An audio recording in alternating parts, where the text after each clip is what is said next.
প্রিয় দর্শক, আসসালামু আলাইকুম। প্রিয় দর্শক, জীবন গল্পে আপনাদেরকে স্বাগতম জানিয়ে শুরু করছে আজকে নতুন একটি প্রতিবেদন।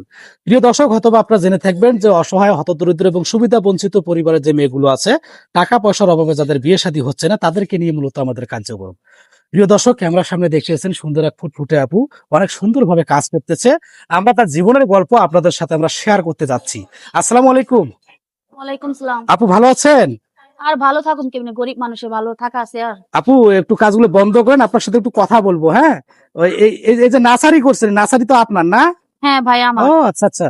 আপু, যে পেছনে যে এটা কি ফার্ম করছেন? হ্যাঁ এটা মুরগির ফার্ম, মুরগির অনেকগুলো ফার্ম। ডিম দেয়। আচ্ছা আচ্ছা।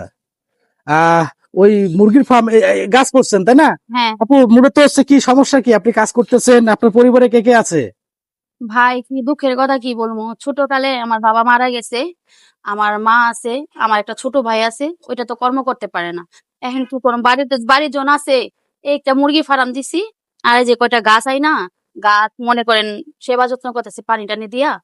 মনে করে এখানে যদি কিছু হয় তো ওইটা বিক্রি টিক্রি কইরা মানুষ। ও আচ্ছা আচ্ছা, বিষয়টা হচ্ছে কি, আমি ক্লিয়ার করে দিচ্ছি। সেটা হচ্ছে যে পেছনে আপনি মুরগির ফার্ম দিছেন, ওইখান থেকে যে ডিম আসে, এই ডিম দিয়ে ডিম বিক্রি করে আপনি চারা লাগাইছেন। হ্যাঁ চারা লাগাইছি। আচ্ছা আচ্ছা। এই চমৎকার। আসলে মানে গ্রাম বাংলার যে মানুষের যে কত রকমের যে বৈশিষ্ট্য, আসলে যা না দেখলে আসলে বোঝা অসম্ভব। প্রিয় দর্শক, আপনাকে একটা প্রশ্ন করে আমি রাখি, যে গরিব ঘরে জন্মানো কি অপরাধ, না গরিব হয়ে জন্মগ্রহণ করাটা অপরাধ? প্রশ্নটা অবশ্যই আপনার কমেন্টের মধ্যে রিপ্লাই দিবেন। আপু, আমাদেরকে তো ডাকছিলেন বিয়ের জন্য, বিয়ে হয় না আপনার তো, তাই না? হ্যাঁ আপনার ভাইয়া। কি পূর্বে কি বিয়ে শাদী হয়েছিল? না ভাই, আমার বিয়ে শাদী হয় নাই। এই যে তো আমার গরিব দেখা তো আমার বিয়ে হয় না, মনে করেন যৌতুক চায় অনেক, এই জন্য আমার বিয়ে শাদী হইতাছে না। আপু, আপনার পরিবারে কে কে আছে মূলত? আমার পরিবারে মা আছে, একটা ভাই আছে, আর আমার বাবা মারা গেছে। অনেক কষ্ট করে আমার মা আমাদের মানুষ করছে। বাবা মারা গেছে? হ্যাঁ। দুঃখজনক বিষয়। আসলে বাবা নামক বটগাছটি যদি কারো মাথার উপরে না থাকে, একমাত্র সে জানে যে বাবা হারার যন্ত্রণা কতটুকু। তো আপু, আপনার নাম কি? ভাই আমার নাম নূপুর। নূপুর। আপনার বয়স কত?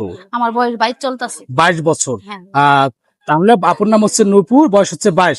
আর আজকে আমরা যেখানে অবস্থান করতেছি, এই গ্রামটার নাম কি? ভাইয়া, এটা টাঙ্গাইল ভুয়াপুর। টাঙ্গাইল ভুয়াপুর, তাই তো?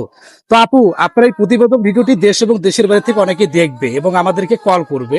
তো আপনার যে দায়িত্ব নিবে, তার বয়স কেমন হতে হবে, সে দেখতে কেমন হতে হবে? বয়স তো সবকিছু করে না। যদি একটা আমার মনের মানুষ থাকে, আমাকে যদি বিয়ে করে, সে বয়স এলো 50 হোক বা 30 হোক, আমার কোনো ব্যাপার নাই। বয়স কোনো ম্যাটার না, তাই না তো? ম্যাটার না।